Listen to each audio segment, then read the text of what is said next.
사도행전 7장 1절에서 16절 말씀입니다. 대제사장이 이르되 이것이 사실이냐?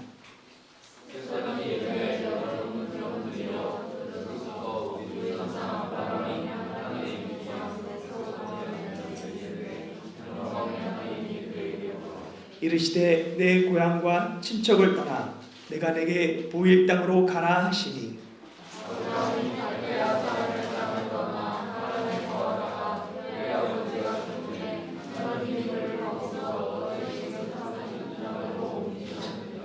그러나 여기서 발붙일 만한 땅도 유업으로 주지 아니하시고 다만 이 땅을 아직 자식도 없는 그와 그의 후손에게 소유로 주신다고 약속하셨으며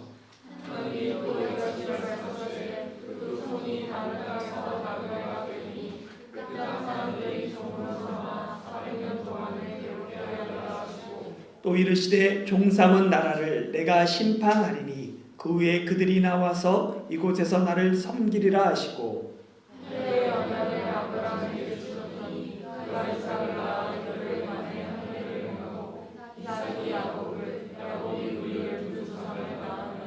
여러 조상이 요셉을 시기하여 애굽에 팔았더니 하나님이 그와 함께 계셔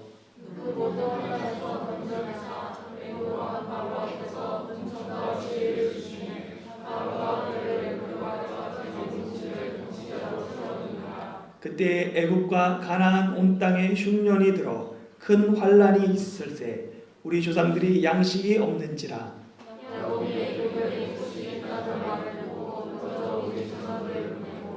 또 제차 보내매 요셉이 자기 형제들에게 알려지게 되고 또 요셉의 친족이 바로에게 드러나게 되니라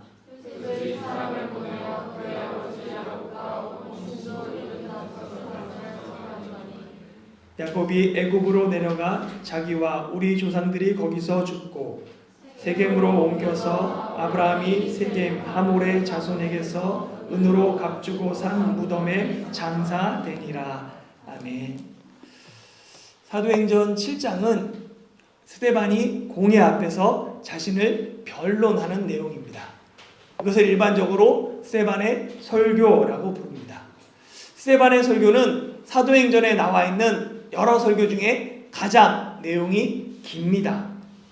특별히 이스라엘의 역사를 아브라함부터 성전 건축까지 쭉 나열함으로 말미암아 듣는 사람이 무엇을 말하는지 핵심을 잘 모르겠고 지루함을 느끼게 됩니다.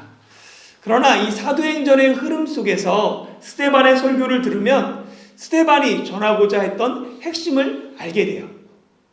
왜 지금 스데반이 공회 앞에서 자신을 변호하고 있는지, 스데반의 처한 상황과 배경을 먼저 알 때 핵심을 찾아갈 수 있습니다. 회당에서 복음을 반대하는 사람들과 스데반 사이에 논쟁이 일어났어요. 거기서 스데반이 그 논쟁에서 승리합니다. 그랬더니 복음을 반대하는 사람들이 사람을 매수해서는 거짓 증인을 세워요. 그리고 스데반이 성경과 율법을 거슬렀다라는 것을 말하게 합니다. 그리고 공회에 고발해요. 거짓 증인들로 말미암아 공회 앞에 선 이 스데반은 당시 재판에 따라서 변론할 수 있는 기회가 주어집니다. 그래서 그 공회의 의장이었던 대제사장이 스데반에게 공식적으로 묻는 거예요. 1절에 보면 이것이 사실이냐? 그러니까 내가 정말 율법을 고치고 성전을 헐라고 말했느냐라고 질문하는 것이죠.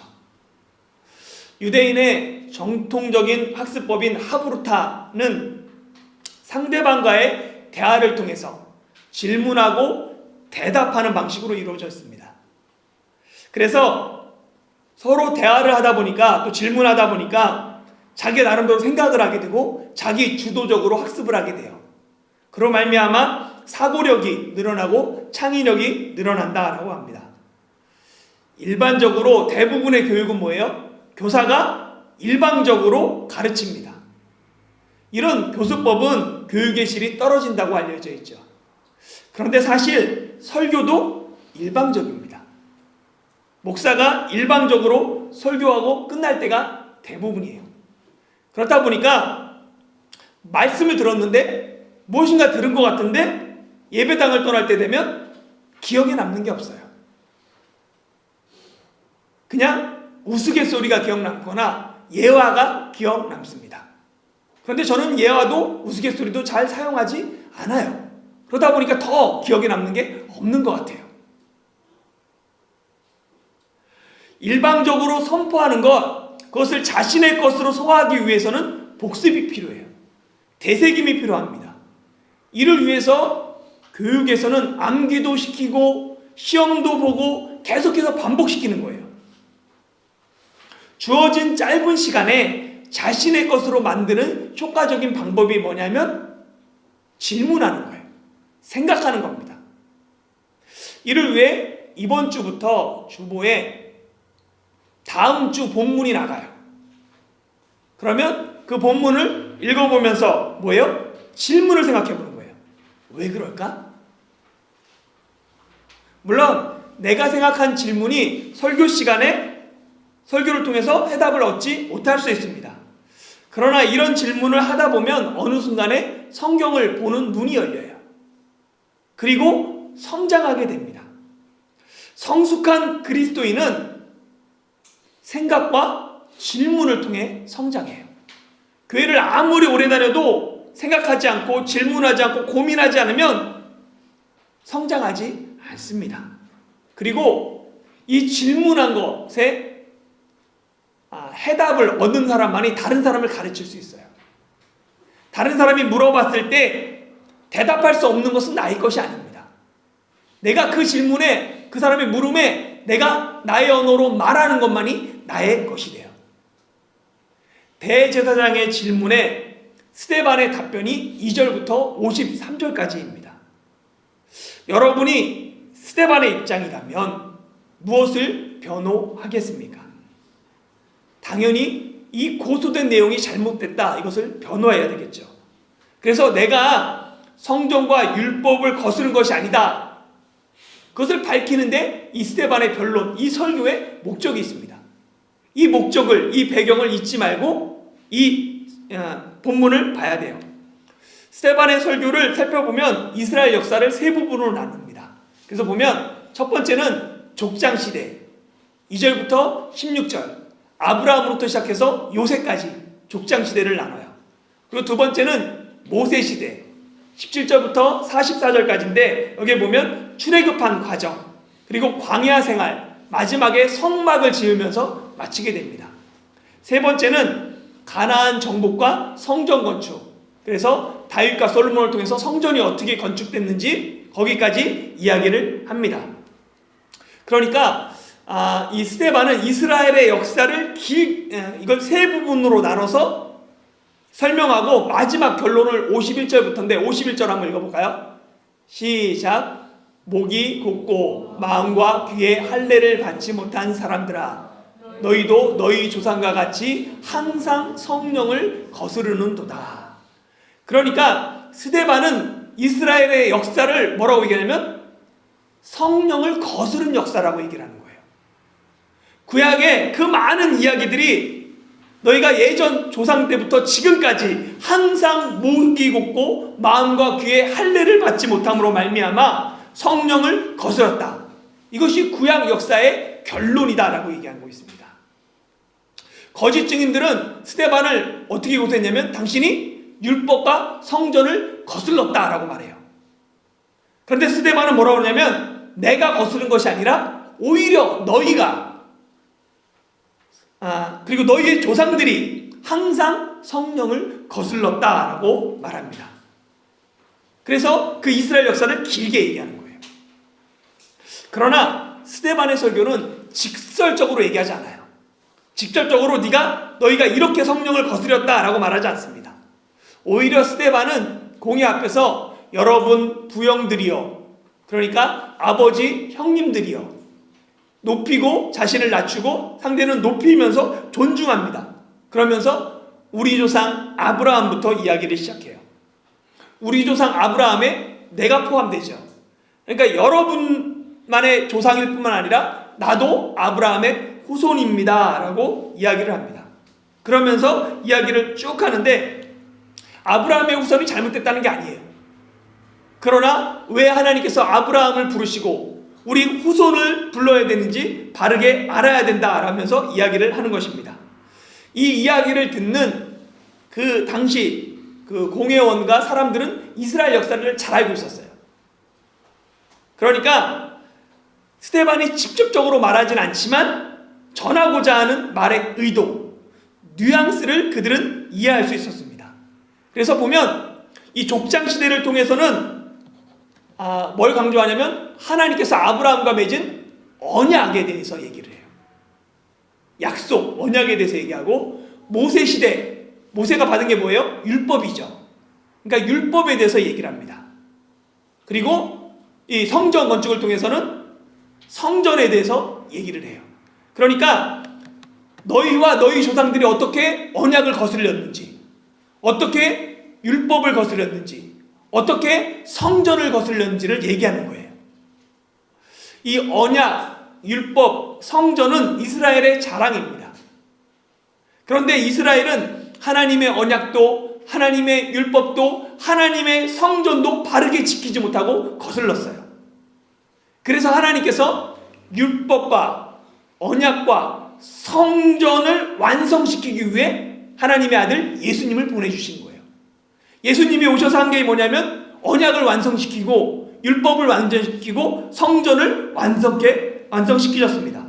그런데 너희와 너희 조상이 성령을 거슬러서 예수님을 받아들이지 않고 십자가에 못 박혀 죽였다라는 것이죠.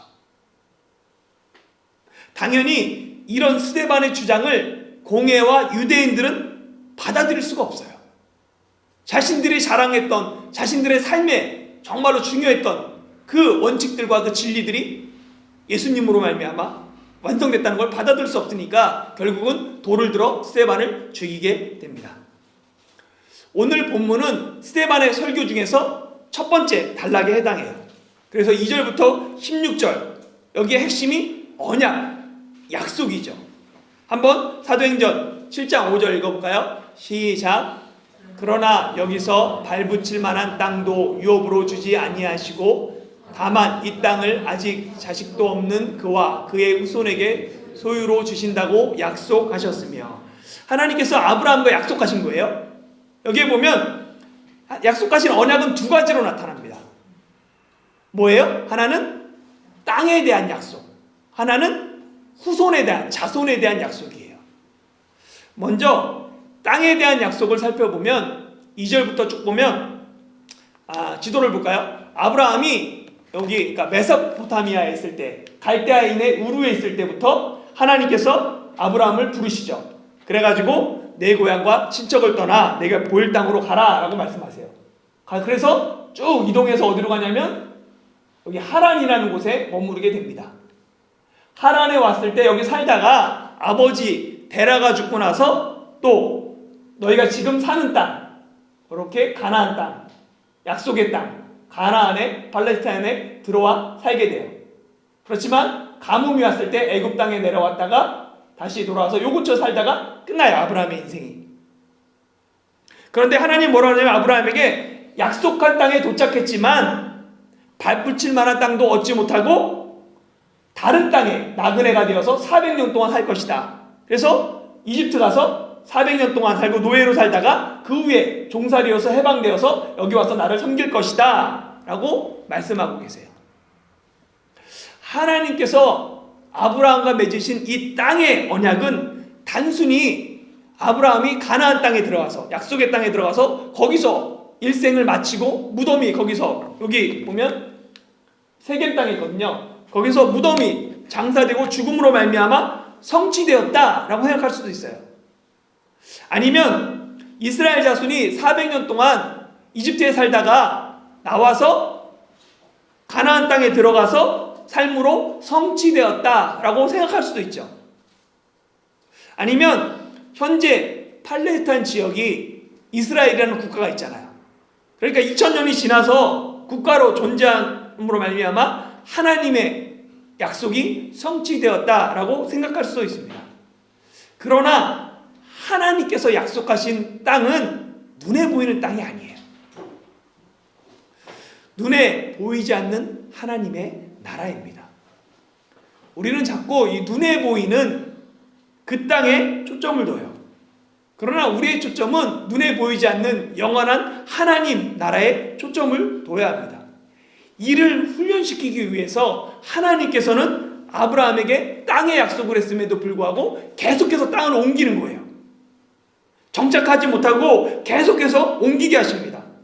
처음부터 하나님께서 아브라함에게 내가 내게 보일 땅 가나안을 보여주시고 그것으로 인도하시고 그곳에서 살게 했으면 모든 것이 편해요.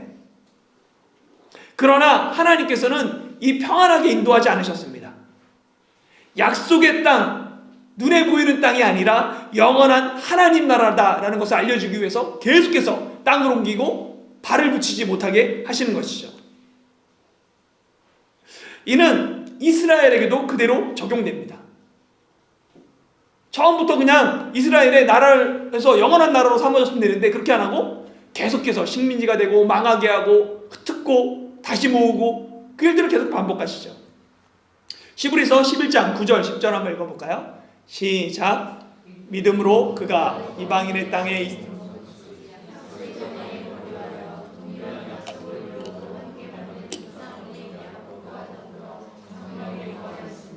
이는 그가 하나님이 계획하시고 지으실 터가 있는 성을 바랐습니다. 하나님이 약속의 땅을 아브라함에게 언약해 주셨는데 아브라함이 약속의 땅에 거하면서도 약속의 땅에 터를 잡지 않았다는 거예요. 이방인의 땅에 있는 것처럼 어디에 거했어요? 장막에 거했어요. 계속해서 언제든지 옮길 수 있도록. 왜냐하면 아브라함은 지금 눈에 보이는 가나안 땅이 아닌 하나님이 계획하시고 지으실 성인 하나님의 나라를 바라봤기 때문이다 라고 말하고 있습니다. 그래서 믿음의 사람은 이 땅에서 이방인처럼 나그네처럼 살았습니다.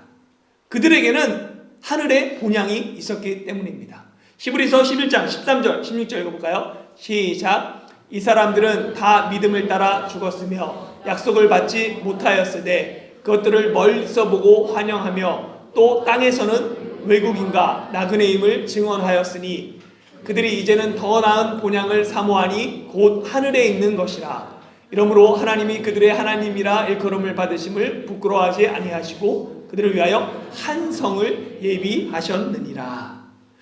눈에 보이는 땅은 언제나 소유주가 바뀝니다.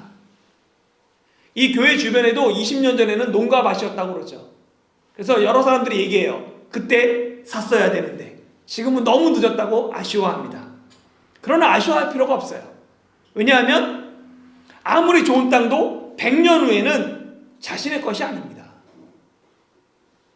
지금 눈에 보이는 이 땅들이 100년 후에 누구의 땅이 될지 아무도 알지 못해요. 이렇게 땅은 언제나 소유주가 변합니다. 그러나 하나님께서 예비하신 땅, 영원한 나라는 변하지 않아요. 그렇기 때문에 하늘의 본향을 사모해야 된다라고 말하고 이 땅에서는 외국인이나 나그네처럼 살아야 된다라고 말하는 것이죠. 이 세상에 그때 그 땅을 샀어야 되는데 후회해도 상관없습니다. 그러나 하나님께서 예비하신 영원한 땅은 후회하면 이미 늦었어요. 한 번 닫힌 문은 다시 열리지 않습니다. 그렇기 때문에 바로 지금 기회가 있을 때 우리가 하나님 나라를 붙잡아야 하는 이유입니다. 하나님께서 아브라함에게 약속하신 두 번째 언약은 후손에 대한 것이에요. 다시 한번 7장 5절 말씀 보면 땅에 대한 약속은 후손에 대한 약속으로 이어집니다. 그래서 이 땅을 아직 자식도 없는 그와 그의 후손에게 소유로 주신다고 약속하셨죠. 하나님은 아브라함에게 땅을 주신다고 약속했는데 아직 아브라함의 자손이 없었어요. 그런데 그 후손에게 주겠다라고 약속하셨습니다. 이 약속은 할례의 언약을 통해서 후대에게 계속해서 이어지게 됩니다. 사도행전 7장 8절 한번 읽어볼까요? 시작. 할례의 언약을 아브라함에게 주셨더니 그가 이삭을 낳아 여드레 만에 할례를 행하고 이삭이 야곱이 우리 12 조상을 낳으니라. 할례는 하나님께서 아브라함과 맺으신 언약을 상징합니다. 그래서 몸의 표식으로 하나님의 백성이 되었다라는 것을 드러내는 그러한 표식이죠.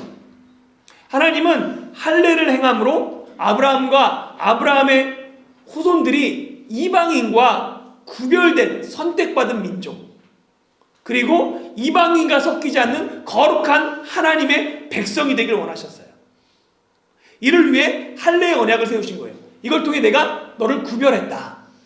너는 이제 다른 존재다. 그들과 다르게 살아야 된다라는 것이 이 할례 언약의 핵심입니다. 아브라함에게서 시작된 할례 언약은 이삭을 통해 이어지고, 이삭은 야곱에게 행하고, 야곱은 12아들에게 행함으로 말미암아 계속해서 내려왔습니다. 이 할례의 언약이 언제까지 내려왔는지 아십니까? 그리고 언제까지 내려와야 할까요? 할례는 예수님이 오시기까지 지켜야 할 언약인 거예요. 진정한 약속의 후손인 예수님이 오심으로 말미암아 이제는 할례를 행하지 않아도 됩니다. 그래서 사도행전 15장에 보면 이방인이 예수님을 믿었을 때 이방인이 할례를 받아야 되느냐 말아야 되느냐 이것을 말미암아 문제가 생겼을 때 할례를 받지 않아도 된다라고 선언합니다. 결국 하나님께서 아브라함에게 맺은 그 후손의 언약은 누구를 통해서? 예수님을 통해서 성취되었습니다. 갈라디아서 3장 16절 다시 한번 읽어볼까요? 시작. 이 약속들은 아브라함과 그 자손에게 말씀하신 것인데 여럿을 가리켜 그 자손들이라 하지 아니하니 오직 한 사람을 가리켜 내 자손이라 하셨으니 곧 그리스도라. 그러니까 하나님께서 약속하신 그 자손은 그리스도다, 예수님이다 라고 이야기하고 있습니다. 스데반은 하나님께서 아브라함에게 하신 언약, 땅과 후손에 대한 언약이 모두 예수님으로 인해서 성취되었다. 그런데 이를 인정하지 않고 너희와 너희 조상들이 성령을 거스르고 있다라고 책망하고 있습니다. 결국 스데반은 너희가 언약의 후손이다, 할례의 언약을 받았다라고 자랑하지 말며, 구별된 민족이라고, 선택받은 민족이라고 자랑하지 말며, 할례의 언약을 통해 오신 예수님을 영접해야 하는데 너희가 예수님을 영접하지 않고 십자가의 죽임으로 말미암아 성령을 거스렸다라는 것을 지적하는 것이죠. 좀 이 내용이 그냥 보면 모르는데 한번 이해되지 않으면 사도행전 7장을 집에 가셔서 한번 천천히 쭉 한번 읽어보시고요. 잘 모르겠으면 유튜브를 통해서 다시 한번 설교를 들어보시면 좋을 것 같습니다. 그리고 스데반이 하는 설교는 아브라함을 지나 요셉에게 이어져요. 한번 7장 9절 10절 읽어볼까요? 시작. 여러 조상이 요셉을 시기하여 애굽에 팔았더니 하나님이 그와 함께 계셔 그 모든 환난에서 건져내사 애굽 왕 바로 앞에서 은총과 지혜를 주심에 바로가 그들 애굽과 자기 온 집의 통치자로 세웠느니라. 아멘. 여러 조상이 요셉을 시기해서 팔았어요.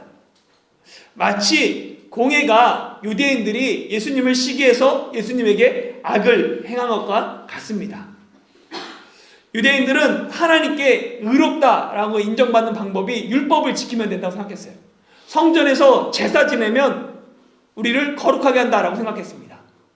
그런데 예수님은 율법이나 성전의 제사가 아닌 오직 나를 통해서 하나님께 갈 수 있으며 나를 믿음으로 말미암아 하나님께 의롭다함을 받을 수 있다라고 가르치셨습니다.